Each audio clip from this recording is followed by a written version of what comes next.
I have the honor to be your presenter today. My name is Fadel Soliman. I am the National Chaplain of the World Assembly of Muslim Youth, WAMI, and the Muslim Chaplain at the American University in DC. I am 37 years old. I am married from one woman, and I have 2 kids. Is this screen big enough, or would you like us to bring a bigger one? Actually, some people may say, is it important to hear or to know about Muslims? If we went outside and we stopped anyone and we asked him, what do you know about the Chinese? How do they look? And he said, well, they have blonde hair. This will not sound good. Or they have curly hair. This still will not sound good. Or where is China? And he said, well, China is in Europe. Everybody knows that. It will sound very ignorant. Why? Because the Chinese are a very big group of people. 20% of the population of this world are Chinese. How come anyone doesn't know some factors about the Chinese, like political factors, geographical factors, historical factors?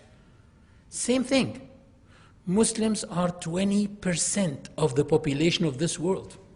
That's why we will speak about Islam tonight, and this will be in brief. I assure you this will be in brief. When we speak about Islam, we are speaking about one of the 3 monotheistic religions, the 3 great religions of the world, the Abrahamic religions, as some people call it, the Hebrew religion, Judaism, the Christian religion, and Islam as a religion and as a way of life. So Islam is not just a religion. If we define what is a religion, we can say a religion is a system to show us who to worship and how to worship. Islam is much more than this. Islam is a whole way of life. It is supposed to be the way of life of 1.3 billion people in this world. 250 million of them are Arabs, and more than 1 billion are non-Arabs. They are Chinese Muslims, Indian Muslims, European Muslims, American Muslims, Latinos Muslims. And this is the title of our presentation tonight. M plus 6 plus 5 equals Islam. M for the meaning of the word Islam. 6 for the 6 beliefs that are obligatory for every Muslim to believe in order to be a Muslim. And 5 for the 5 deeds that are obligatory for every Muslim to do in order to be a Muslim. First, with the meaning of the word Islam. Linguistically, Islam comes from the root, the word salama, which means purity. And the part of the word salam means peace.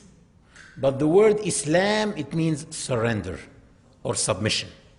So Islam linguistically carries the 3 meanings of surrender, purity, and peace. Islamically, it means if any person fully surrenders himself or herself to Almighty God alone, worshiping Him purely, he will live in peace and harmony in this life and in the life after. So even Islamically, it carries the 3 meanings.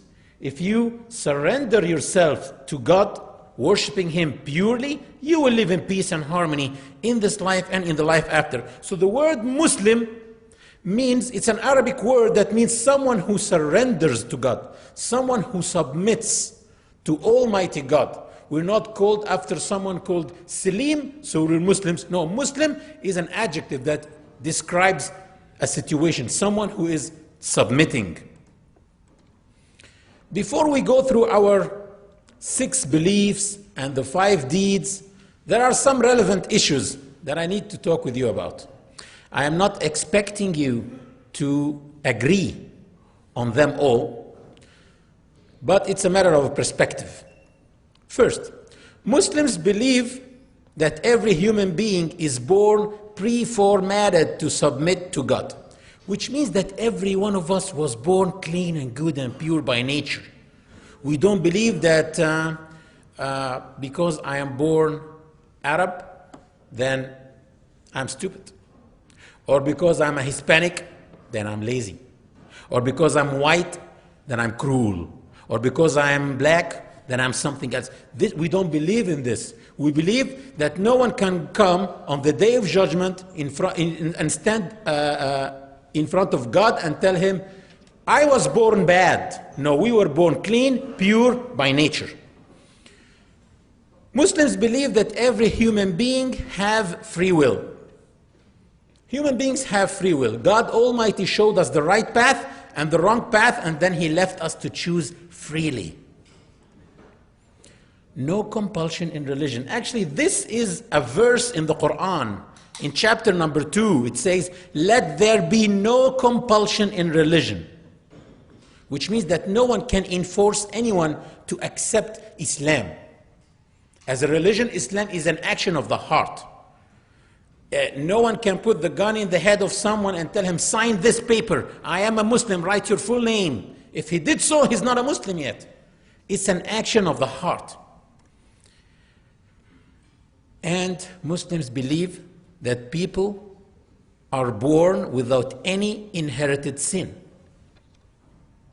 Although we are from Adam and Adam is from earth, but we believe that if someone committed a sin or made a mistake, he will come on the day of judgment carrying his own sin on his own shoulders, not on the shoulders of his sons or his grandsons or his grandsons.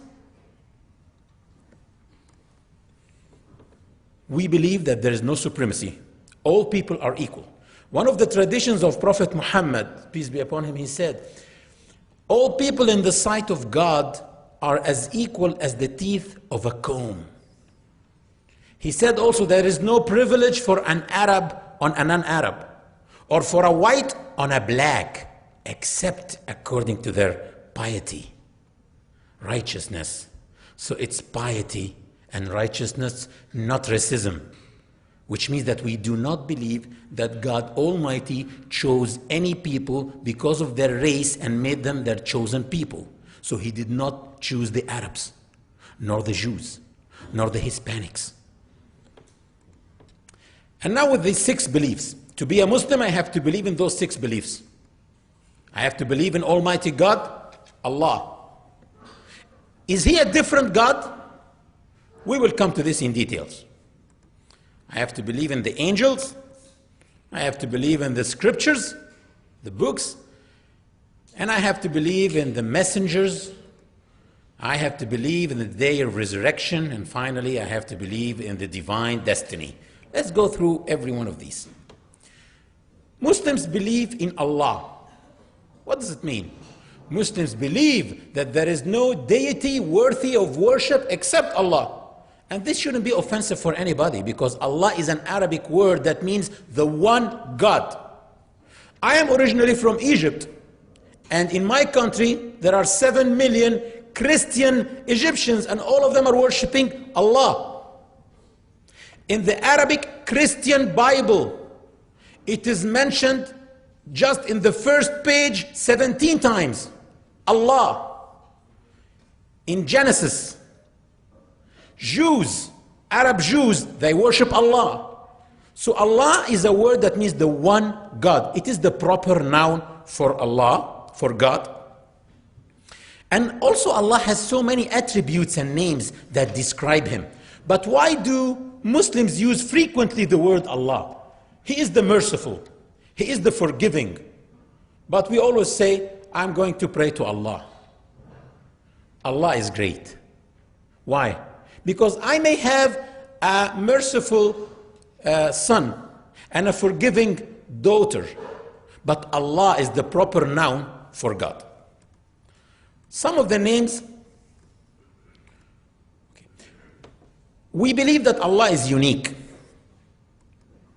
Allah has no partners. Allah alone is the creator of this universe. And He's alone the sustainer of all that exists. Allah does not father, nor He was born, because He is unique. And there is nothing like unto Him. And of course, He's neither male nor female. Some of the names of Allah. Allah is the merciful. Allah is the all-beneficent. He is the Savior, the knower of all, the bestower of honors, and the humiliator, the hearer of all, the seer of all, the judge, the just, the all-aware, the magnificent, the forgiver, the highest, the greatest, the preserver, the mighty, the generous, the watchful one, the responder to prayer, the perfectly wise, the loving one, the majestic one, the resurrector, the truth, the possessor of all strength, the giver of life and the taker of life, the ever-living one and the self-existing one, the all-powerful, the supreme one, the avenger, the patient one, and the guide to repentance, and so many other names and attributes. To be a Muslim, I have to believe in the angels. We believe that there are angels. They are created from light. They do not have free will. It's not a matter of oppressing angels, but angels will not be held accountable. Every angel is assigned to do a specific task. Some of them to protect human beings. Others to carry the messages to the messengers of God. Others to record our deeds. So we believe that there's an angel recording our good deeds and an angel recording our bad deeds, not a devil. To be a Muslim, I have to believe in the books. I have to believe in all books of Allah, all the scriptures that He sent. To be a Muslim, I have to believe in the Torah, which was sent to Prophet Moses, peace be upon him. I have to believe in the Gospel or the Injil, which was sent to Prophet Jesus, son of Mary, the Christ, the Messiah. To be a Muslim, I have to believe in the Quran, which was given to Prophet Muhammad, peace be upon him. And I have to believe in the Psalms of David and the scriptures that were given to Abraham. Muslims believe that Archangel Gabriel carried them 100% correct to the messengers of God. And we believe that the Quran is the only book that has been kept safe in its original language, the Arabic language. So if someone told you, let me give you an English Quran, there's nothing so-called English Quran. It's an English translation to the Quran. But the original text, the Arabic, is the text that was revealed. Like the Gospel or the Injil that was revealed to Prophet Jesus Christ, it was an Aramaic. Anything else there is a human contribution by translating, by interpreting, then this is not the divine text. But the Quran is the book that has been kept safe in the original language, Arabic. What is the Quran? Quran is the last revelation. I know that Christians like to use the terminology Testament. Old Testament and the New Testament. Well, then Quran, we can say it is the last testament. Quran is the principal source for every Muslim's faith and practice. It deals with all subjects concerning human beings, including wisdom, doctrine, worship, and law. The basic themes of the Quran are the relationship between God and His creatures and between people one and another. The Quran provides guidelines for a just society, proper human conduct, and equitable economic principles. This is a sample from the Quran that Muslims are obliged to read it 17 times every day during their 5 prayers. It says, in the name of God, the compassionate, the merciful, all praise be to Allah, the Lord of the worlds, the compassionate, the merciful, King of the day of judgment. You alone we worship, and to you alone we turn for help. Guide us to the straight path, the path of those whom you have favored, not of those who have incurred your anger, not of those who have gone astray. Amen. And that's another sample from the Quran. But actually, I always like to hide this sample first because I like to speak about it for a minute. This sample is very special to me because it is an answer to a question that I used to have in my mind for so many years. I used to ask myself, why did God create us all different? Men and women, and always problems between men and women. White and black, And there was always problems between white and black. And now Arabs and the Chinese, Japanese, Latinos. Wasn't it a better idea that he could have created us all from one background? All of us speaking the same language, looking the same, all of us white speaking English, or all of us Chinese speaking Chinese, and of course eating Chinese.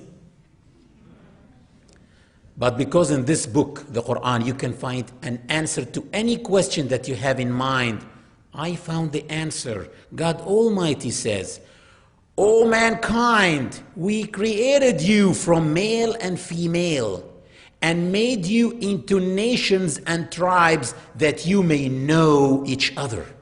Then it is the blessing of God that He created us different. Imagine that we were all equal. All of us were white, speaking French, looking the same. Or all of us Latinos speaking Spanish, period. Can you imagine life like that? So boring life. Of course, there won't be anything called tourism, travel where, go what, see what. Everything is the same, a boring life. But like that, God gave us a chance to discover each other, get to know each other. But instead of making use of this blessing, people are abusing this blessing of Allah by attacking each other, invading the lands of each other, occupying the homes of each other. And the rest of the verse, verily the most honored of you in the sight of Allah are the Arabs. Oh no, not the Arabs, the Jews, the Hispanics, no. Oh, the most honored of you in the sight of Allah is the most righteous of you. So we are all equal, one humankind, one God and one humankind, and Allah has full knowledge and is well acquainted. To be a Muslim, I have to believe in the messengers.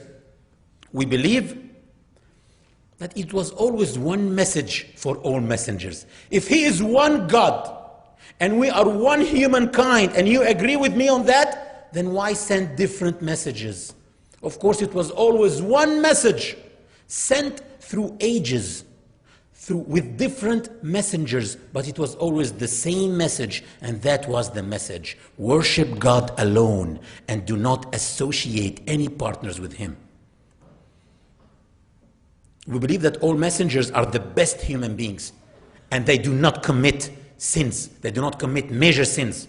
So we do not believe that a messenger of God can commit or committed adultery. Actually, because when God, the Creator, chose, He chose the best of His creatures and made them His messengers.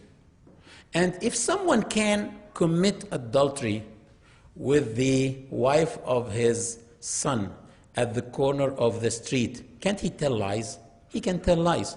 So how come I believe in the scriptures that he carried to me?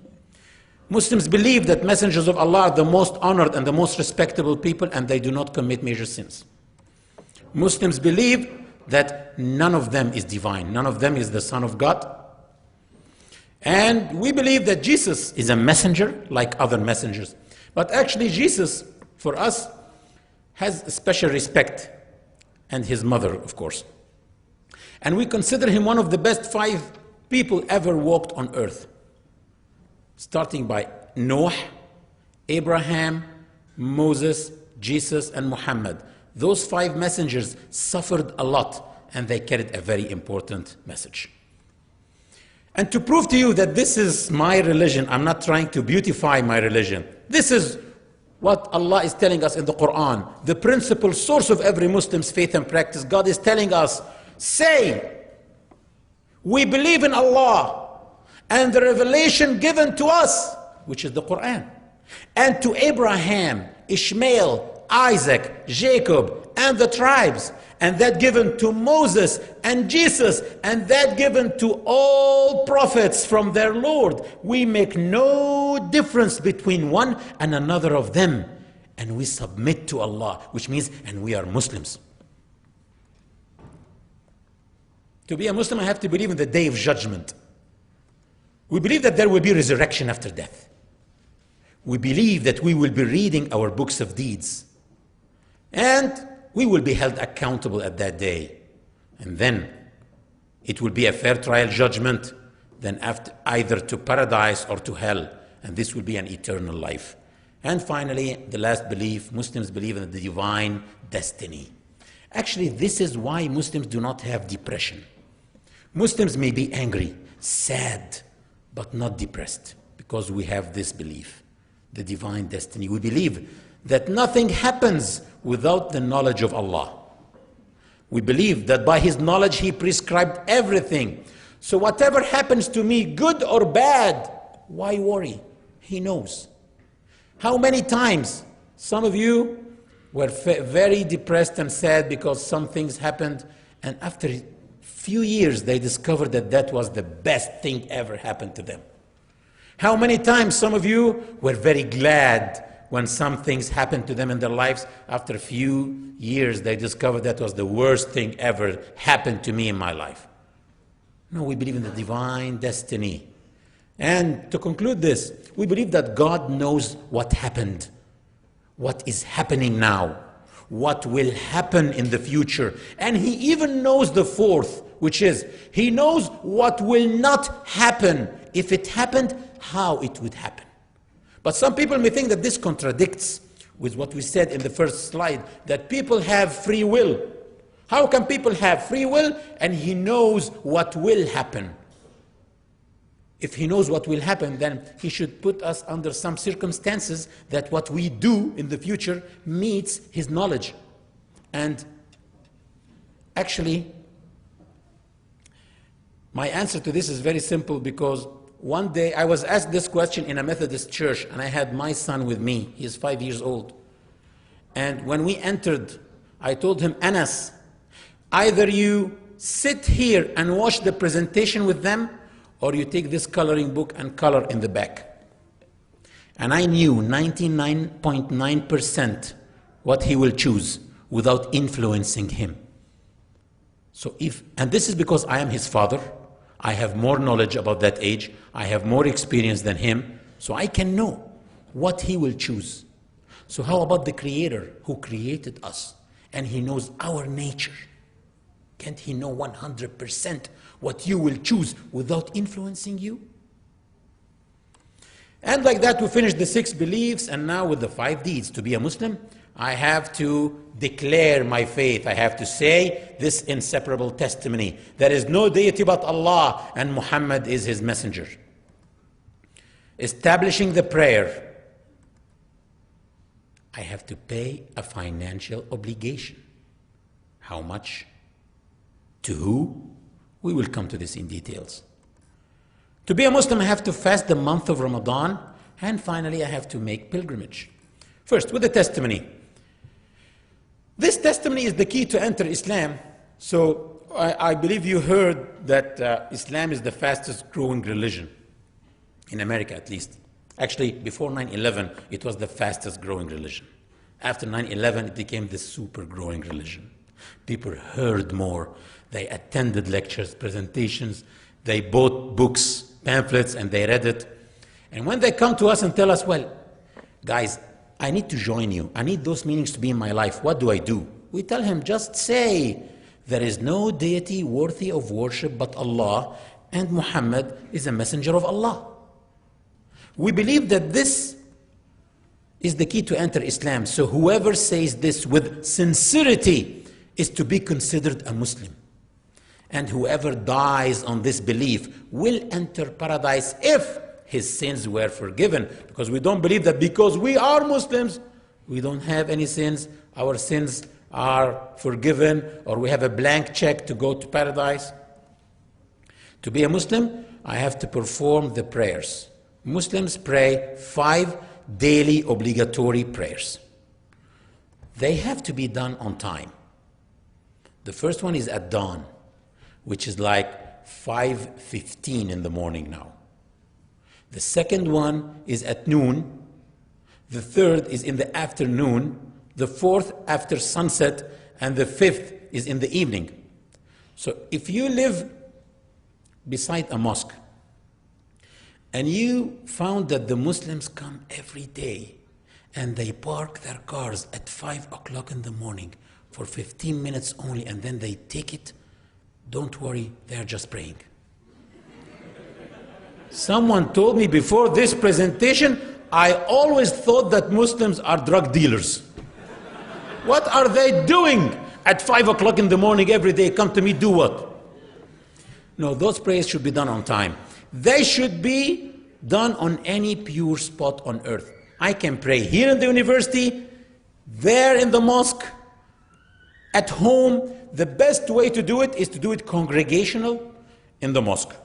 If I'm too lazy to go to the mosque every prayer, or the mosque is far from me, I can do it congregation with my family at home.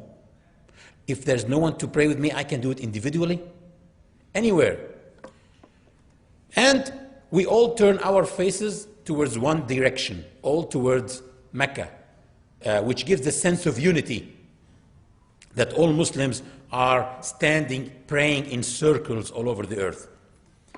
And it is in the Christian Bible. I believe many of you saw Muslims praying in a very weird way. They're prostrating themselves on the floor, on the ground. Actually, it is in the Christian Bible that all prophets fell on their faces in prayer.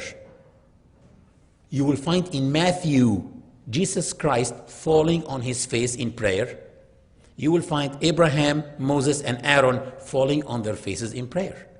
So the question is not, why do Muslims pray like that? Well, we can rephrase the question and say, why non-Muslims do not pray like that? I really invite you to pray like that.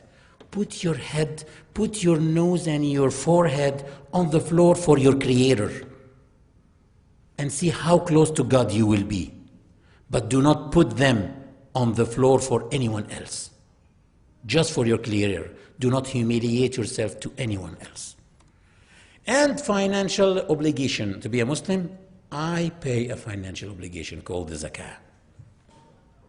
Muslims do pay 2.5% of any cash savings held for 1 year to the poor, to the needy, to the hungry people, and to the homeless. We pay 5 to 10% of any agriculture income. Back home in Egypt, I used to have an oranges ranch. And I used to pay 5% of my agriculture income, not 10%. Why? Because I have an irrigation system, which means that I have costs coming out of my pocket. So I pay 5%. In some countries, they have a lot of rain, so they depend on rain. In this case, they pay 10% of their agriculture income because they don't have much costs coming out of their pockets. Muslims should pay 20% of any extracted resources or minerals to the poor, to the needy, to the hungry people, and to the homeless, like petroleum. And actually, this applies on governments also. Before they go buy arms for their armies and weapons, they should spend at least 20% of their resources on the poor, on the needy, and on the homeless. And we believe as Muslims that when this system is applied in any country, there will not be one homeless or one hungry person in this country. And it was applied during history, during some phases of time. One of that times it was applied during the time of someone called Umar ibn Abdul Aziz. He was ruling the Muslim nation from Morocco to the border of China. And at the first year, the people whom he sent carrying this money, the zakah, to the poor people. Second year, they came back with most of the money. He said, why didn't you spend all the money on the poor? They said, because we couldn't find much poor like before. There isn't poor people like before. He said, what? Why? How come? They said, well, because you are just. He said, then start marrying the singles with this money. That's a system that the Creator who created us put, that it is the perfect system. Well, if your Toyota went out of order, what is the best company to fix it? Toyota. Why? Because they made it. So they know every little tiny part in it. They know when they hear this sound, then this part should be changed. They know it. Same thing, the Creator who created us, He knows the perfect system for us. And guess what? This is not a charity. It is the right of the poor on the rich. So the one who is not paying this among Muslims is like a thief. And guess what? He is stealing the poor people. Muslims do pay charity which is more than that. One of the traditions of Prophet Muhammad, peace be upon him, he said, spend in charity with your right hand what your left hand doesn't know, which is a sign of do not show off. Don't spend $100 in charity and go make an advertising for $1,000 in the Washington Post, say, I spent $100. No, have sincerity in your heart. And because it's the right of the poor on the rich, so the one who is paying this is purifying his money. And because we are purifying our money, it grows. And actually the word zakah, it means growth. Can you imagine this? God is telling us, spend these amounts, and he is calling this ritual growth. And alhamdulillah, those who spend this money, really their money grow. But those who do not spend this money in charity, problems happen to them and they lose their money in business, and we all saw these experiences. To be a Muslim, I have to fast the month of Ramadan. In that month, which is the 9th lunar month in the lunar calendar, we do not eat, drink, or have any sexual activity, of course with our spouses, from dawn till sunset. It is a ritual of worship that enhances patience and perseverance through discipline. If you can control yourself at dawn from doing the lawful, control yourself from food and drinking, and then by sunset you can practice this again. And then control yourself again next day, and then practice. Control, practice. See what I'm doing? It's like working out. You're disciplining yourself. After 30 days of success, then you prove to yourself that you are in control. You are controlling your body. You are controlling your desires. Then you can control yourself from doing the unlawful. And the last deed is pilgrimage. It is a must. It is an obligation on those who are able only. Once in a lifetime as an obligation. And those who are able financially and health-wise. And it shows the universality of this religion. Actually, last year, I made pilgrimage with 2.5 million people. All of us wearing the same simple clothes.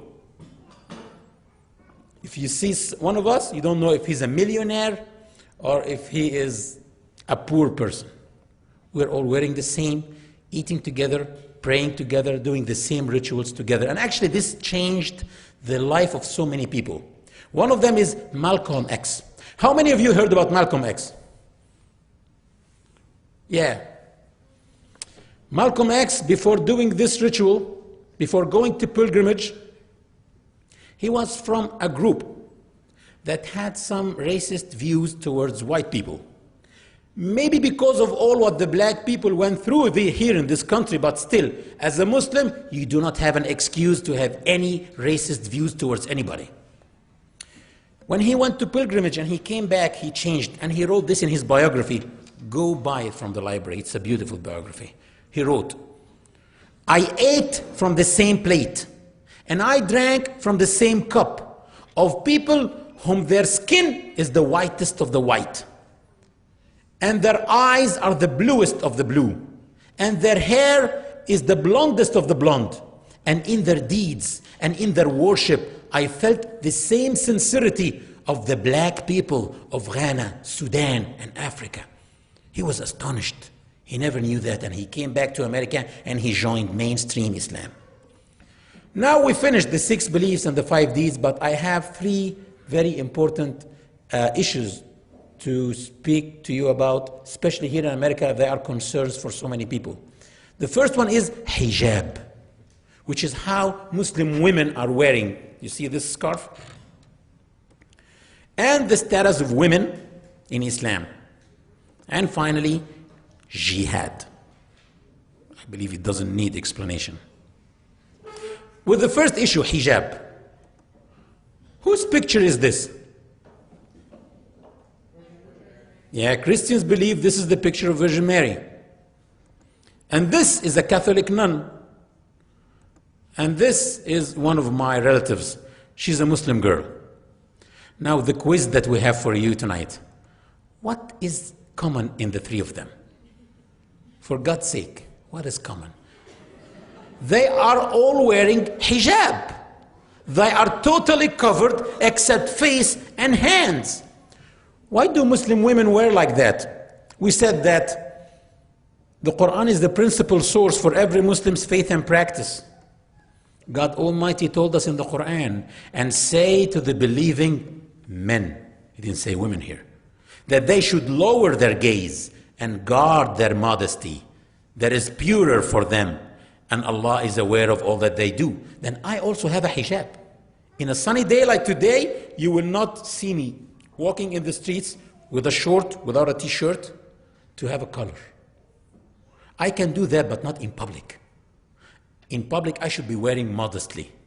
And the rest of the verse, and say to the believing women that they should lower their gaze and guard their modesty, that they should not display their beauty except that which is apparent, interpreted face and hands, and to draw their veils over their bosoms, and not to reveal their beauty except to their husbands, their fathers, their husbands' fathers, their sons, their husbands' sons, their brothers and their brothers' sons and their sisters' sons, which means that Muslim women are not always wearing like that. In front of close relatives, they are wearing normally, showing their hair, their arms. Actually, Muslim women, if you talk to them, because some people think that the men beat their women to wear like that. Actually, my wife is sitting here. You can ask her how many times I beat her every day to wear like that.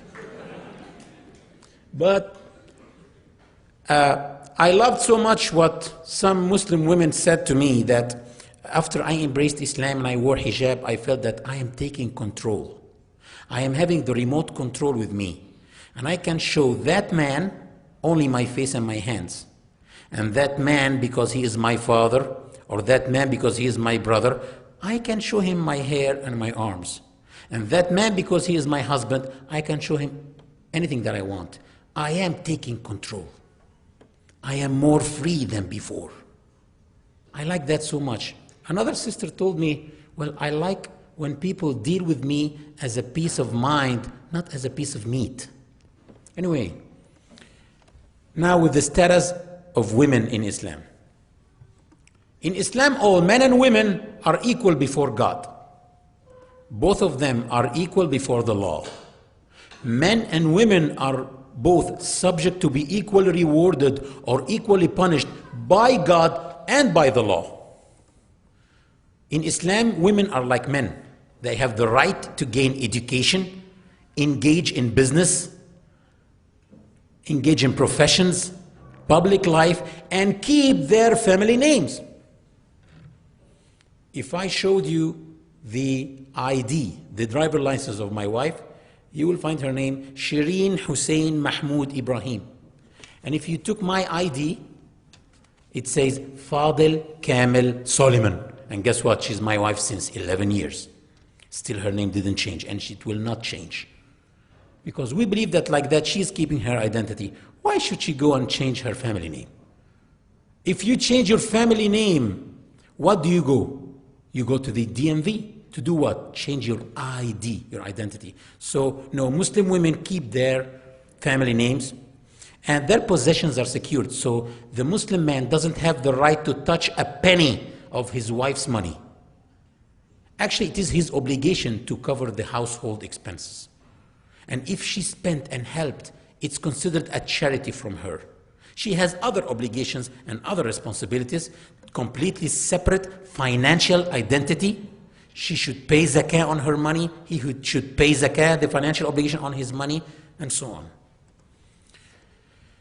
To conclude, if any society or individual oppresses women or discriminates against them, then it is against Islam, not because of it. And finally, jihad.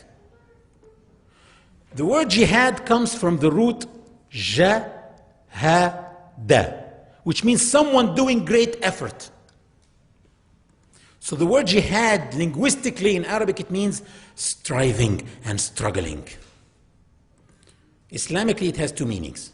The first one is a non-violent struggling within oneself for a life of virtue. You struggle against your ego to be a better person. Spend in charity $100 and try not to tell anyone, not even your closest friend. See how hard is it. It needs jihad. It needs to struggle, to have sincerity. And the second is fighting to establish justice, which is a supreme goal not only in Islamic teachings, in any civilization. If justice cannot be established through peaceful means, then you have to fight to establish justice. Regain back your rights. Regain back your homeland. But even if Muslims went to the battlefield to fight to establish justice or to do jihad, there are some limitations stated by Prophet Muhammad in his traditions. One of them is never kill innocent people. Never injure prisoners of war. Never kill animals. Never destroy crops. Never destroy infrastructures. Never mutilate bodies of enemies, dead or alive. All prisoners should be given fair treatment. Women and children should be protected from harm. And always bury all dead with respect. So if the enemy fled the battlefield, leaving their dead behind them, it is the obligation of the Muslim army to bury their dead, like they bury their own dead, respecting their humanity.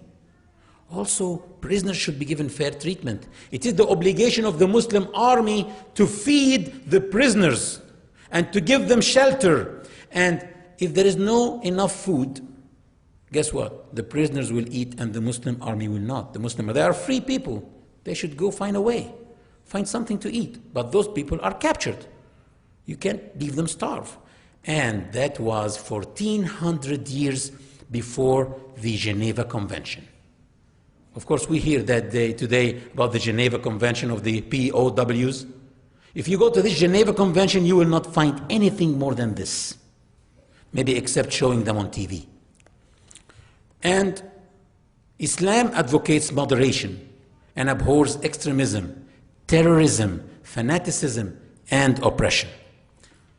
Thank you very much. Like that, we finished our presentation, but there is a very important part, which is the evaluation forms. So during our taking the questions and answers, if you can please fill the English evaluation forms that you have, and I welcome any questions now. Can we turn on the lights? Yes. Yeah, there's a microphone here. Oh, thank you.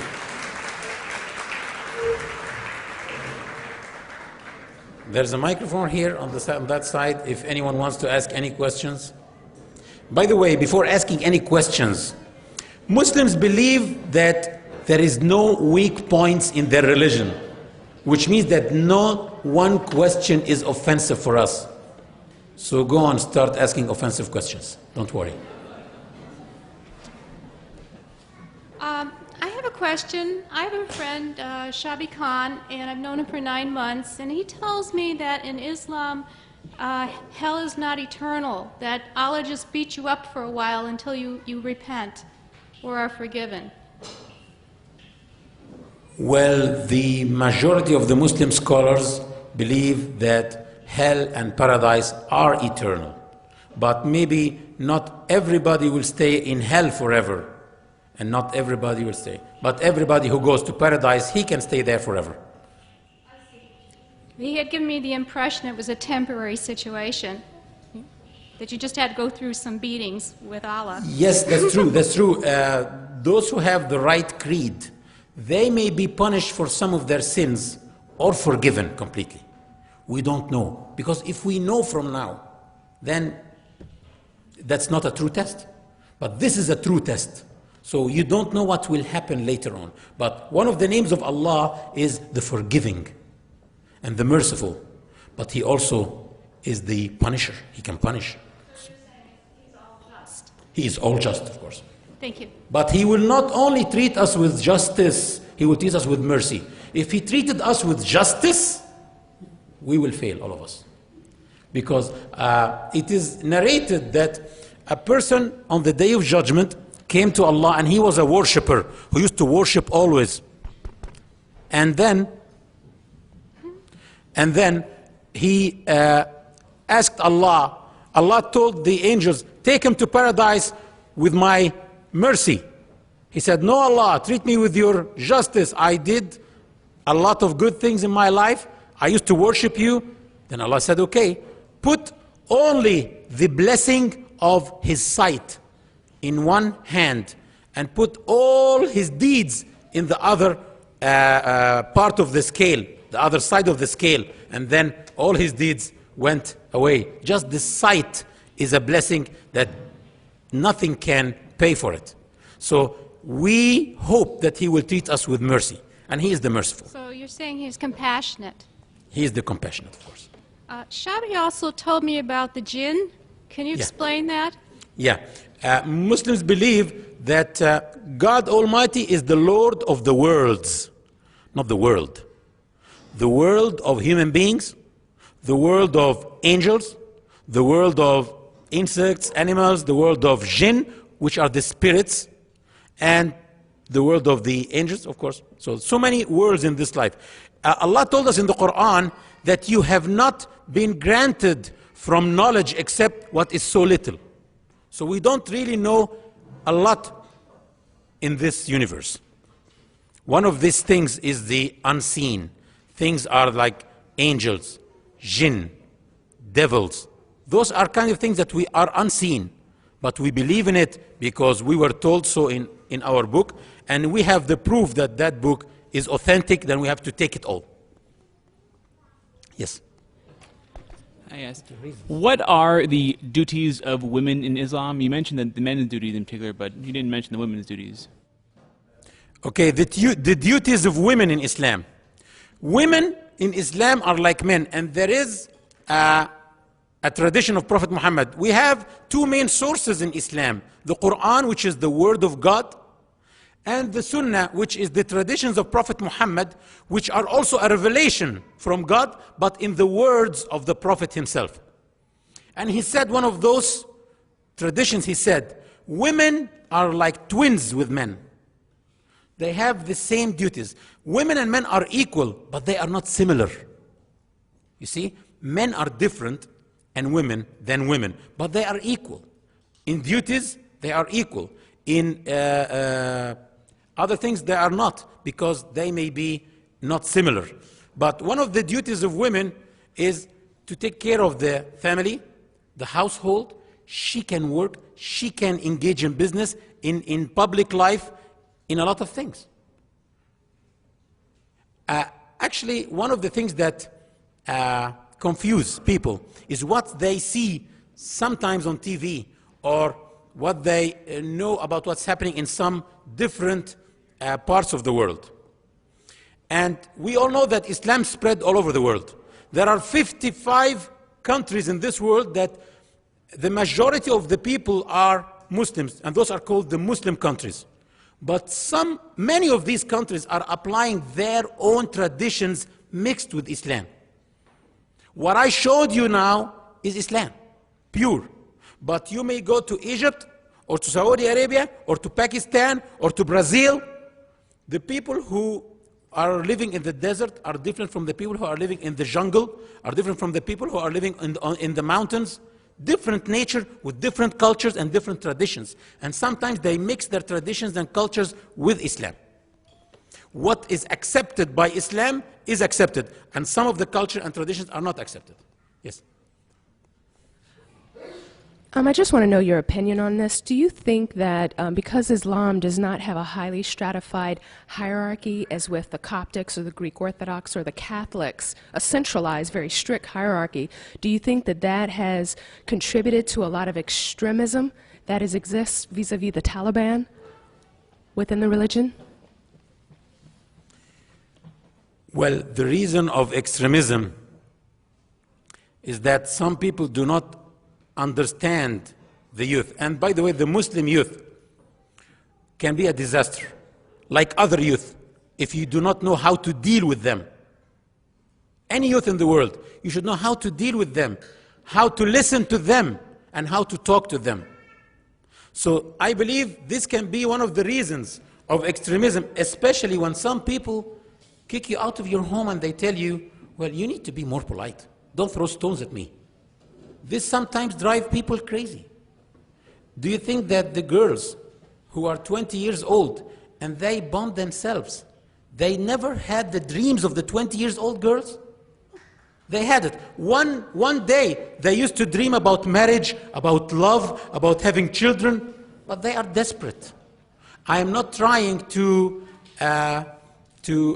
give an excuse, but I am telling you, you should always try to feel the suffering of the other. And this is a verse in the Quran. Allah said, if you suffer, then they also suffer like you suffer.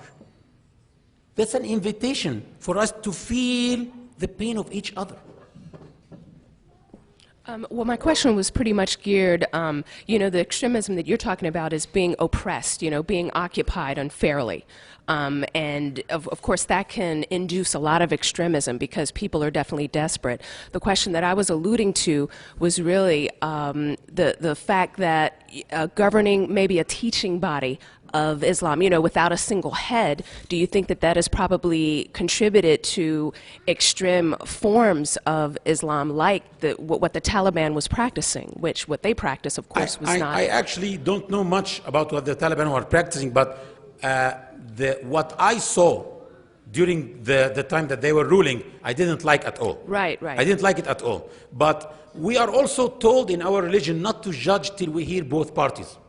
But what I saw, the part that I saw was awful, right? But it is in the Quran that Prophet David, a person came to him and he told him, I have one goat and my brother has 99 goats and he wants to take mine. So he said, oh, your brother oppressed you. He transgressed against you. And then Soliman, his son, told him, wait, Dad, we have to hear the other party. And then the other party proved by witnesses that he has 100 goats and his brother doesn't have any goats. So you should always hear both parties before you come to a judgment.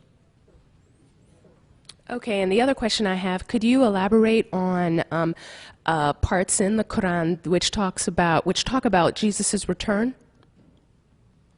Yes, Muslims believe that Jesus Christ was not crucified and that he was elevated. God took him.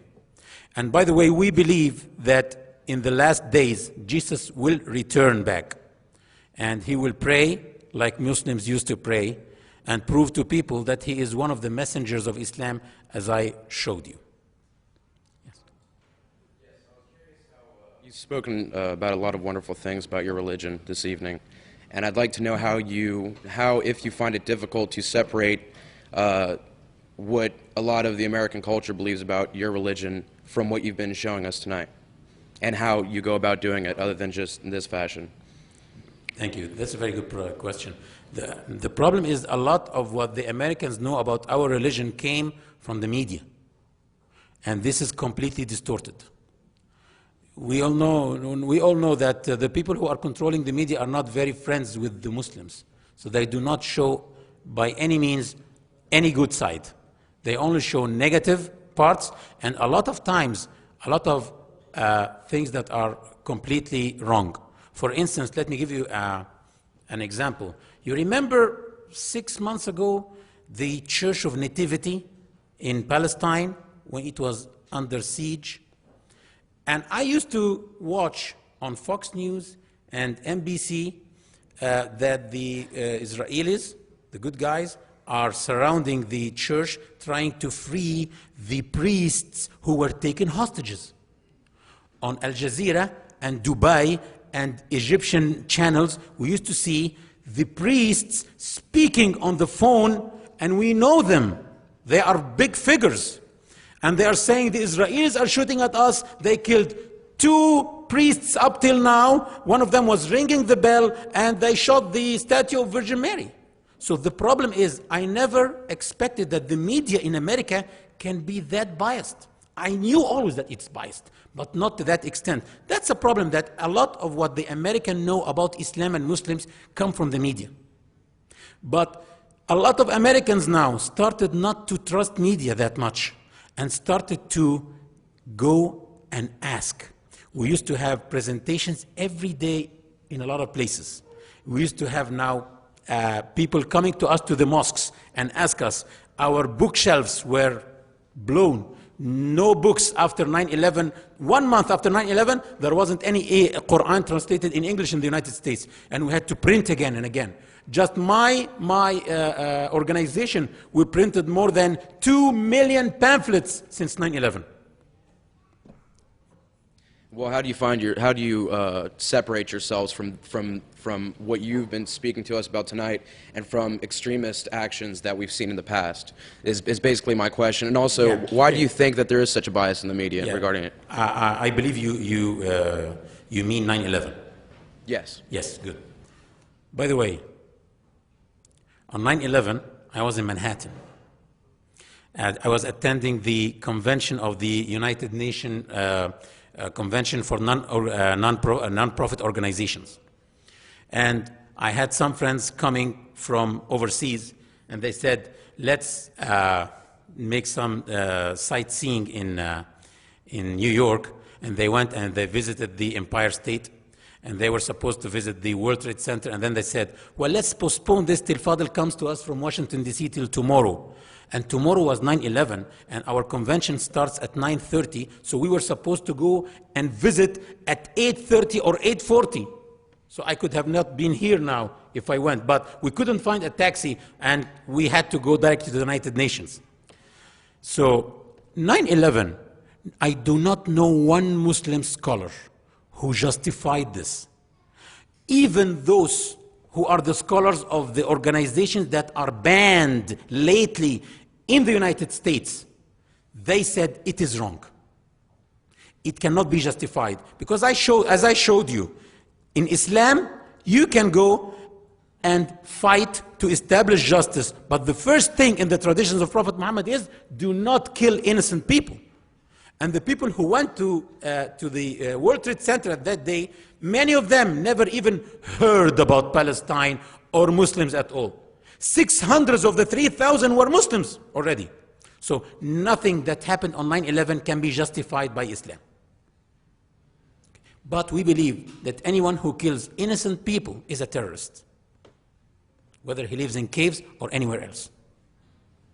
And with that, do you support the current war on terrorism, or what is considered a war on terrorism? I actually hate to turn this presentation into a political presentation, but of course I support war on terrorism if it's not done like that. Jihad is war on terrorism. But you should always deal with the root cause. If some people, what happened in 9/11 is insane. Actually, this is the edge of insanity. Some people hijacking planes, going through buildings, this is crazy. But we should always think, what made people go to the edge of insanity like that? Instead of just stripping people in the airports. This is not dealing with the root cause. Like that, we will always be on alert. I believe that this should be left to politicians, but we should always tell them, please, keep aside your interests, keep aside anything that you hear both sides, and try to deal with things with more sincerity and in a better way. I do not agree with what is happening, but I agree with war on terrorism because it is in Islam to have war on terrorism. Thank you for the opportunity. Thank you. Thanks. I actually have two questions. The first is there's a 700-plus year span between the Old Testament and the Quran. In the span, what is to keep someone from believing that Allah changed his mind between the two prints? Would he tell someone something, in 700 years change his mind, tell Muhammad something else? Okay. By the way, Allah did not tell Muhammad something else, because both of them carried the same message.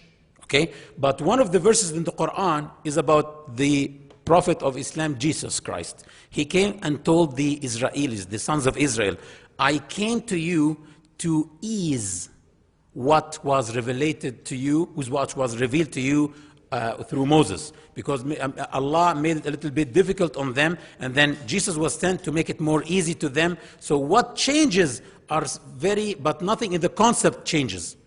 Nothing in the concept change, but some rituals may change.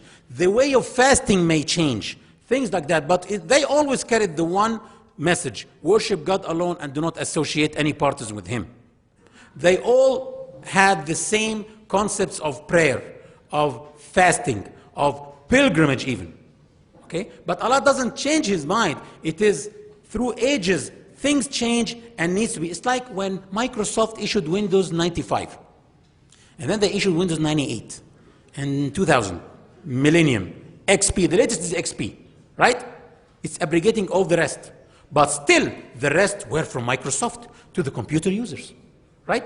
But they do not now work as the XP. It's just a newer version, but the concept is the same. And second question is, Islam allows 4 wives for a man, allows it, but obviously does not Yes. recommend or appreciate it.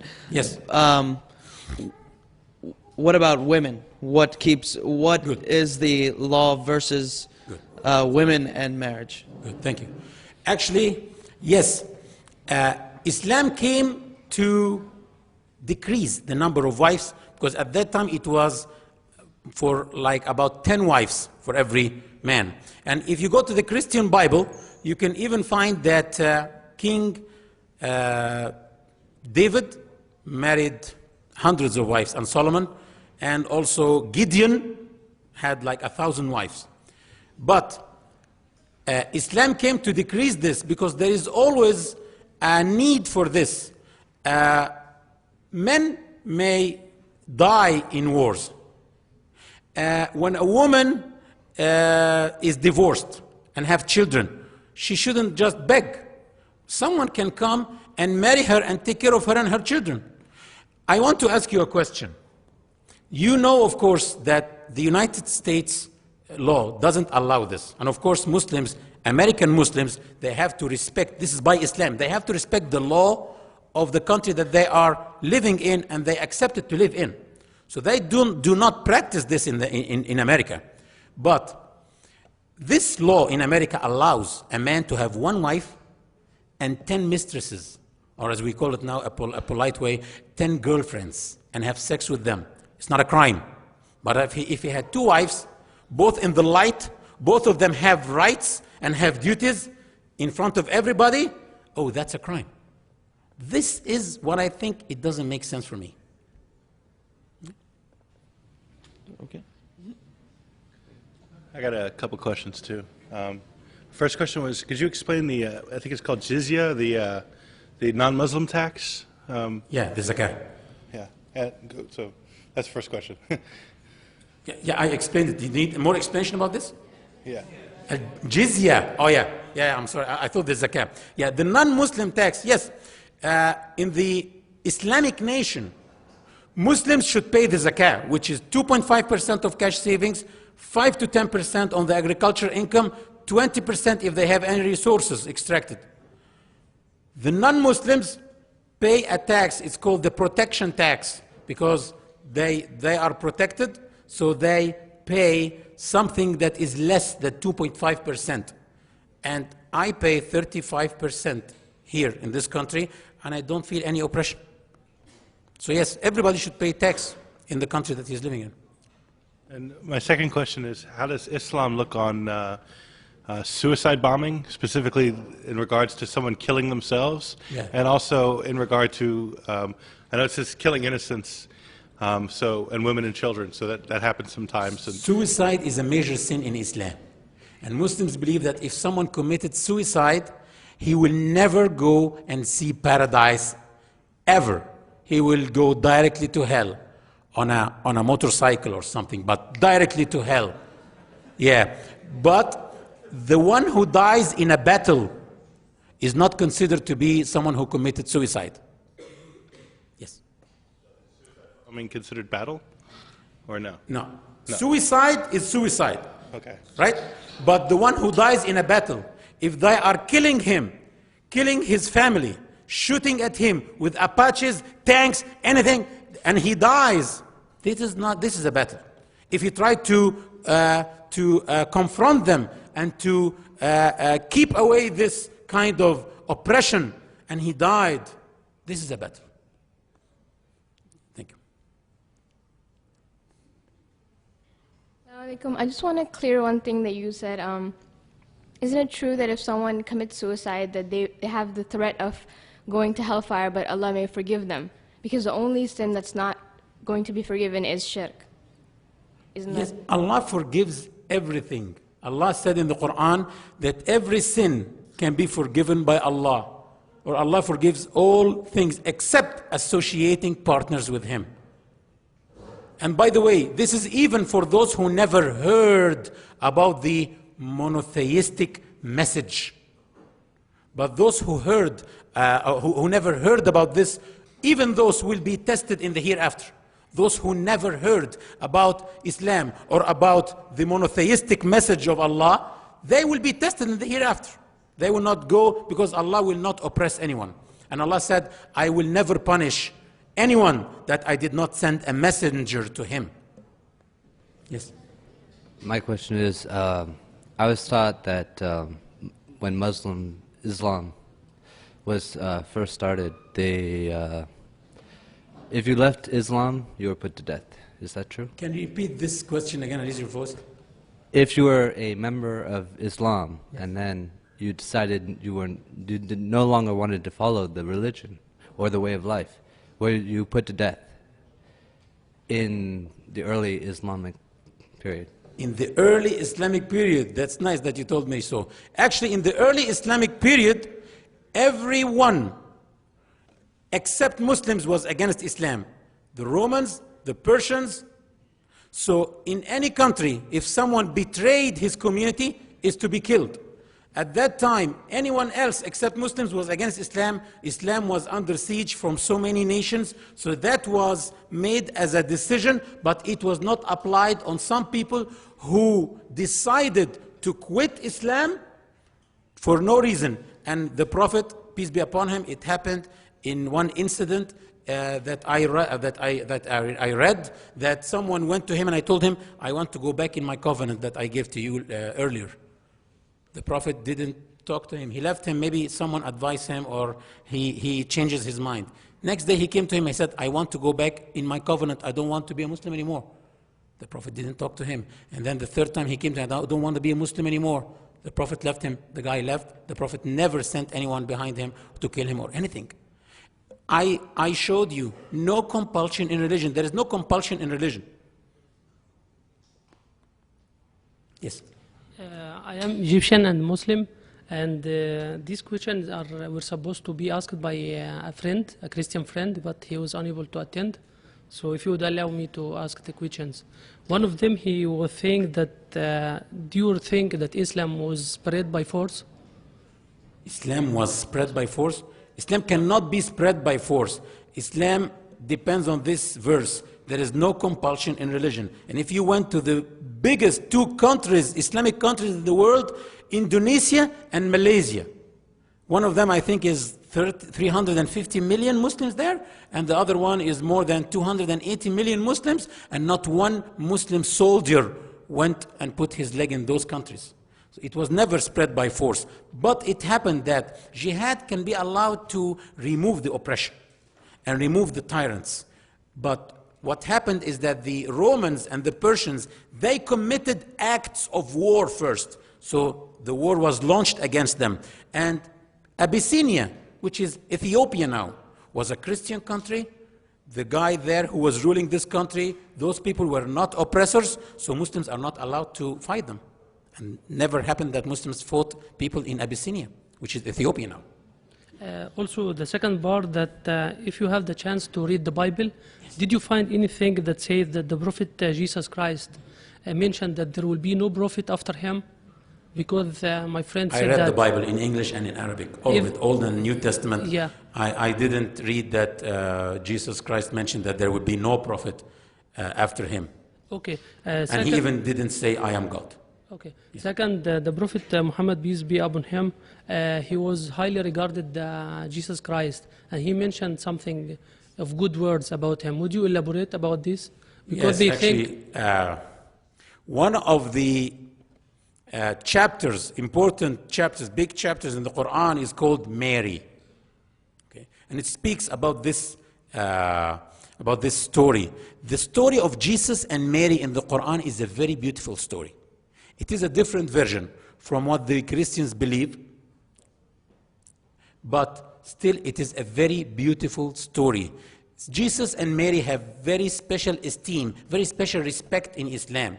I cannot be a Muslim if I don't love Jesus. And if I don't think and if I don't believe that Jesus is a messenger of God, one of the best 5 messengers. And we believe that he was born miraculously without a father, like Adam was born miraculously without a father or a mother. And that he is the Messiah, and he will return in the last days. There is a lot to say about this actually, but it's not time for this now. It needs a special presentation. Jesus Christ needs from us a special presentation. Thank you. Thank you. There is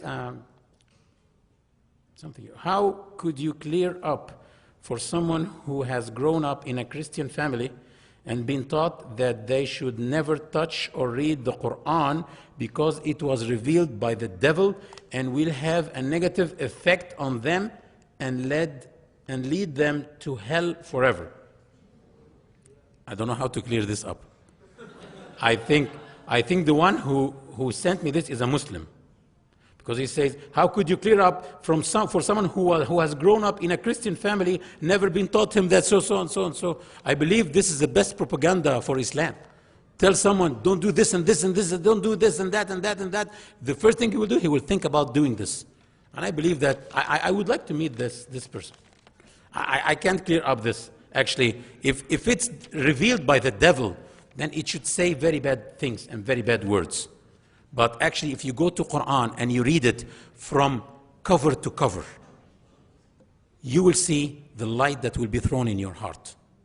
It is a very beautiful book. Allah said, I have revealed the most beautiful of messages in a form of a book.